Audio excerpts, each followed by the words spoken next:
Joining us now from the Pakistani capital is political analyst Javed Rana. Javed, welcome to the program.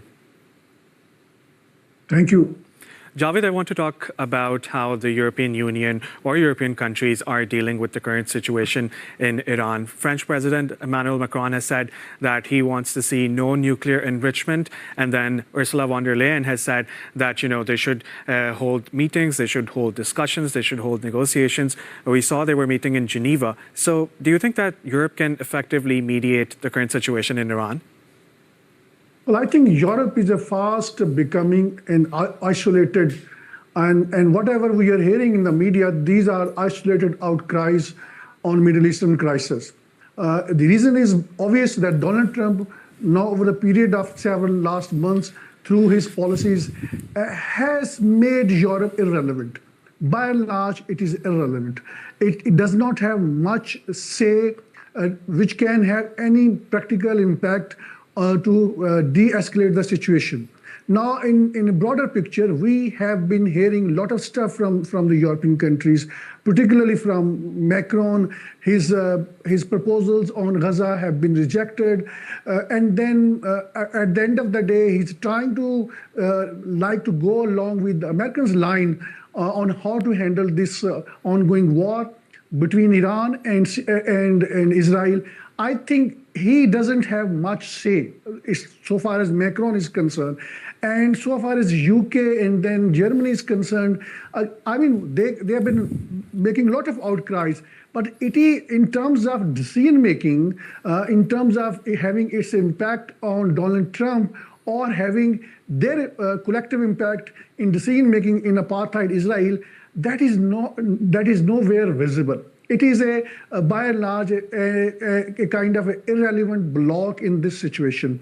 But the broader picture is that this enrichment controversy, we have to see in a broader picture. The broader picture is that the US President Donald Trump has been making a lot of tall claims that the Iranians' nuclear facilities have been obliterated, these have been dismantled altogether, and the Iranian nuclear program has come to a grinding halt.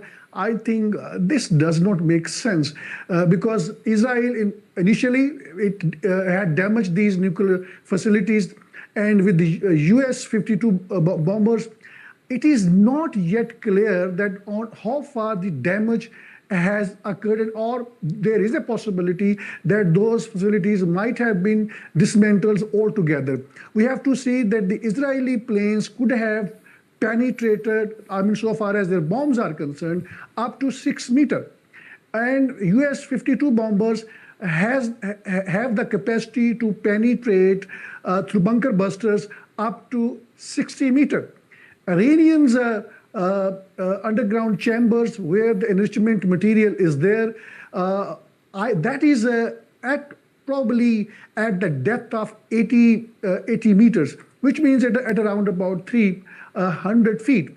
So again, we are not 100% certain on how far the damage has occurred, because there was a possibility of some radioactivity, which we have not so far heard. So that means either it has not been dismantled, or these bunker busters have not access to the enrichment material. And there is also a third possibility that already enriched material might have been shifted away somewhere else, because it was pretty known fact to everybody in Iran, and particularly within the decision making, that there is going to be an imminent attack by Israel and by the US. So I think all these claims being made by the Pentagon or President Donald Trump now are being challenged within the USA by the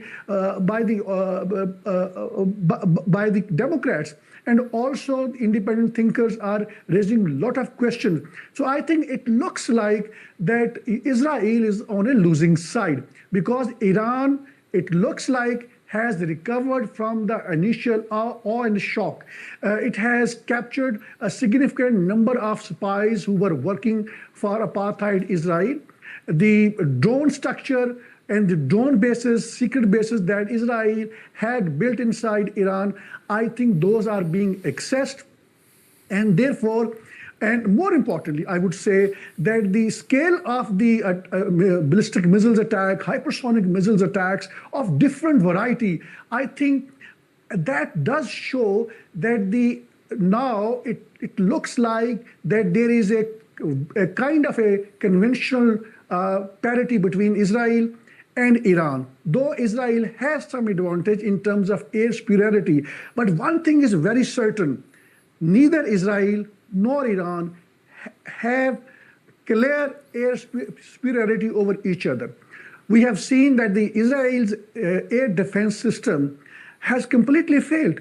They are claiming that it is a 90% Iranian missiles are being fired back, being shot down. But we have seen, look at the impact. Impact is a huge. 500 billion US dollars losses are there to the Israel's economy in terms of destruction of the infrastructure, which is largely of military significance or of economic significance, and also more importantly, the IT infrastructure on the basis of which Israel is marketing everything to the world. So I think it looks like the tide is now turning in favor of Iran. In days to come, in weeks to come, if these battle lines continues, if this war continues, my understanding of the situation is that Israel would not be able to withstand Iranian missile attacks. The nature of Israeli population is very different to those of the Iranians. Iranians have the resilience to fight a war. Israeli population doesn't have that kind of resilience. They have been used to basically attack on unarmed Palestinians, unarmed Lebanese, unarmed Syrians. Now they are facing a regular army, which in a very systematic manner now has been attacking Israel. And with this scale of the attacks, Israeli population is now leaving Israel. And there are tens of thousands of people, 30, 40,000 people have gone to Cyprus. And before this war, over 1 million people had already left Israel. And my understanding is that within the next couple of days, or maybe in weeks, this number of tens of thousands may run into millions. Javed, we can talk about resilience, we can talk about resistance, but we should also talk about support, right?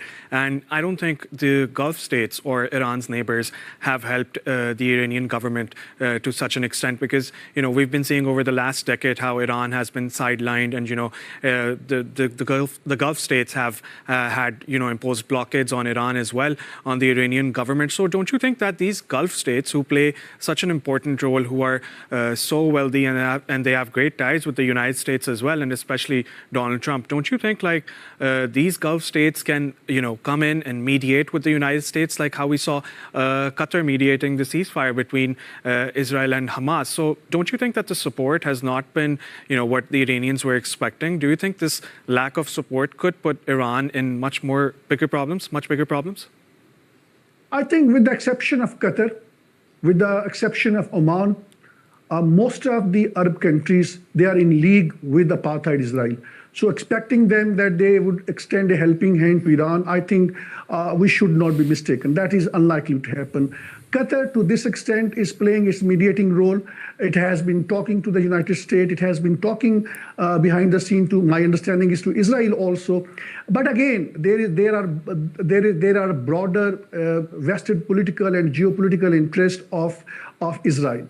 Israel has been very effectively, in a very meaningful manner, has been using Washington and what everyone was fearing to drag Americans into the war, that to begin with has already happened. So I think Iran's support base is basically, I think it is a more discreet, more secretive, and that is coming from Russia, that is coming from China. That is undetectable so far. There is no hard evidence to prove that, but there are unconfirmed reports suggesting that the supplies of the weapons have been coming from these two countries.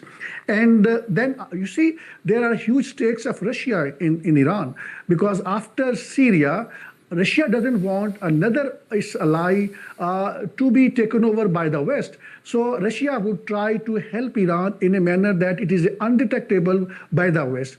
And I think Chinese are far more camouflaged. They're very wise, they're very rational, and I think they already had done their homework. China has hundreds of billions of US dollars investment in Iran. China is largely depending on Iranian oil. So we should expect these two countries that they must be helping Iran in a meaningful manner.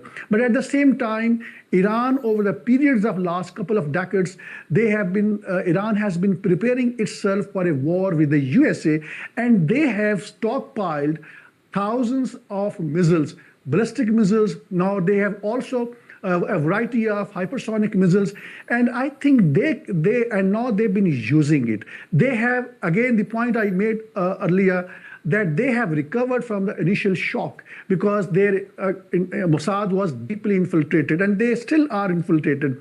But it looks like that Iran is now managing.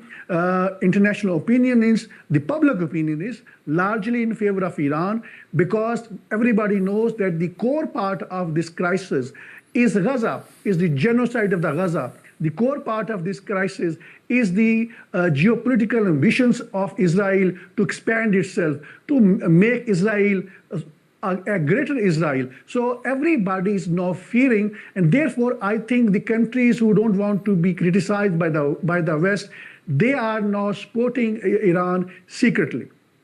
Javed Rana, thank you for that analysis.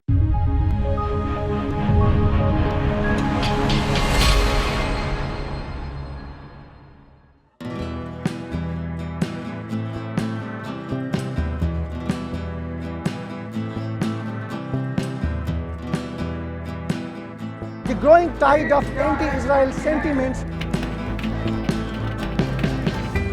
What you see behind me is just tip of the iceberg of what is happening in the country. More than half of $52 billion black CIA budget is spent on espionage network in Pakistan. How would you handle it?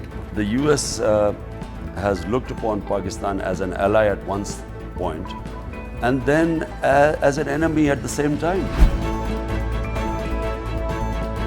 That is going to be the first legal reason on the basis of which he is going to be instantly ousted by the Supreme Court of Pakistan. Joining us live, Javed Rana, who's an expert on politics and geo-strategic issues. In the world politics, which is not being driven by any moral principle, it is being driven by the hard geo-strategic realities. In a broader picture, more countries would aspire to have nuclear weapons.